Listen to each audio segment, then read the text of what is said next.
X-Men Evolution was wonderful, beautifully animated, beautifully directed. This is the best of what we had in Evolution, finally with no handcuffs. We felt like we could take a lot of the strengths that were in those stories, which was, let's do the comics, let's treat the characters with respect, let's not be afraid of action, let's bring the drama and the excellent storytelling that comics do, and bring it to an audience that would appeal to 7 to 70. Are you insane? Probably. The only missing link for the process creatively was finding our producer, who was going to be our visual storyteller. And Boyd Kirkland became available to us about 6-8 months into the process. Greg and I worked together to kind of hammer out that concept and to work on those episodes and to really create a 26-episode saga. In this series, we changed things up by putting the guy on the side that's just there to stab things and make him the leader. And take the leader and rip away his girlfriend and rip away his father, and now see what happens when he's got neither thing that keeps him fighting. And what we got was a Scott that feels a lot more like Logan, and a Logan who doesn't know what he's doing, but knows that this all hangs on his shoulders. The fans have let us know that that is not right. Wolverine's no leader. How could this happen? And I assure you that we know he's no leader. That's why we did it. And everyone's asking that question, including Wolverine. Resume program. People worry because they think we're dissing Cyclops, and what we wanted to do was, let's give this guy a reason to fight. What you see is that he's a leader for a good reason, although it takes him a long time to get there. Charles. The other thing is what to do with Charles Xavier. I mean, we didn't want to kill him. We couldn't think of a good reason for him to voluntarily leave. And so really it became, well, let's create a mystery around it. Have him disappear. That would give Wolverine the opportunity to step in. So, what's next? We bring back the X-Men. I was thumbing through one of the books, Days of Future Past. I'm thinking, well, that's kind of interesting. Because it was Kitty who did the time travel. I thought, well, all right, that's a good vehicle for getting Xavier out of the way.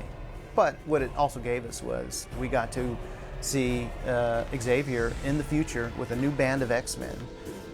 I think the new exciting addition is Emma Frost coming into the cast. What could you possibly offer the X-Men besides trouble? I can find Professor Xavier for you. Emma Frost is messed up. She's vicious, she was a villain. She's way more exciting than Jean Grey, and I love Jean Grey. Jean is hope and prosperity. She's sweetness. You need someone who doesn't buy into that next to the guy who lost everything to help him step up and do what needs to be done. The one who can be tough and hard when he needs it. You'd like to ask me about Jean, so do it. AJ, our designer, did a beautiful job of, again, giving us a style that would look great standing still, but also would be fluid when it was animated. One of my favorite designs is actually Nightcrawler. I just love his design. And even his teleportation effects are stunning. Why don't you just phase through it? And fall on my face? No thanks. Now come on and help me out. You're an X-Men. Do it yourself. It isn't just about what the X-Men are up against and the trouble that they're having within and the threats that are returning. You also have a mysterious leader in Wolverine who's got his own past and his own batch of problems. And while he's focusing on the X-Men, his own past is coming back to haunt him.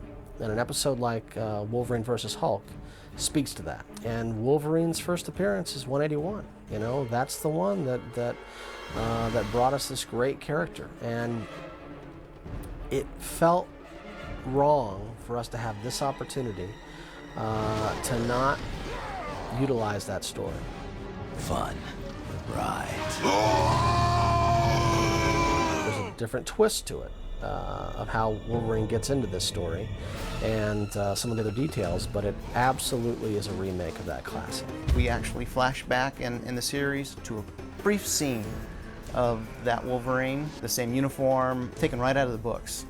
At the end of the day, you've got a team that is really messed up, that isn't prepared to go fight a battle because they're too busy fighting each other. And that's a series that's unlike Evolution and the first series, but it still speaks to the characters that people know in the books, and it gives us the stories that the people love, but because the players have now changed, the outcomes also shift around. So it keeps it fresh while still being familiar. We rise to the occasion because we're a team, and we got a job to do. The world needs the X-Men.